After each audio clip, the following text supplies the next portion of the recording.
টুপিবিহীন সালাত আদায় করলে কি সালাতের পরিপূর্ণ নেকি পাওয়া যাবে? ভাই আব্দুল কাইয়ুম, সালাত টুপিবিহীনভাবে আদায় করলে সালাতের পরিপূর্ণ সওয়াব আপনি পাবেন। কারণ সালাতের সাথে টুপির সম্পর্কটা আসলে আমরা যেরকম মনে করি এরকম না। কারণ হলো টুপি পরা এটাকে অনেক ওলামা কেরাম সুন্নত বলেছেন, তবে সেটা সুন্নতে আদাহ, সুন্নতে ইবাদত নয়, অর্থাৎ অভ্যাসগত সুন্নত। নবী সাল্লাল্লাহু আলাইহি ওয়াসাল্লাম বা সাহাবীরা পড়েছেন, এটা প্রমাণ পাওয়া যায়। কিন্তু এটা পড়লে কোনো ফজিলত আছে, আলাদা কোনো নির্দেশ আছে এরকম নাই। আর নামাজের সময় মাথা ঢাকতে হবে এরকম আলাদা কোনো নির্দেশ নাই। তবে হ্যাঁ, সালাতের সময় আপনার আল্লাহ সুবহানাহু ওয়া তাআলা নির্দেশ হলো ইয়া আইয়ুহাল্লাযীনা আমানু খুযু যিনাতাকুম ইনদা কুল্লি মসজিদ, তোমরা প্রত্যেক সালাতের সময় সুন্দর পোশাক আশাক গ্রহণ করো।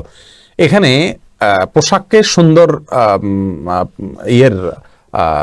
আবরণের সাথে বা সৌন্দর্যের সাথে আল্লাহ সুবহানাহু ওয়া তাআলা তুলনা করেছেন। তার মানে এখান থেকে ওলামা একরাম বলেন যে সালাতের সময় সুন্দর এবং ভালো পোশাক ব্যবহার করা উচিত, যেটা পরে মানুষের সম্ভ্রান্ত কোনো জায়গায় যায় সাধারণত সেইভাবে।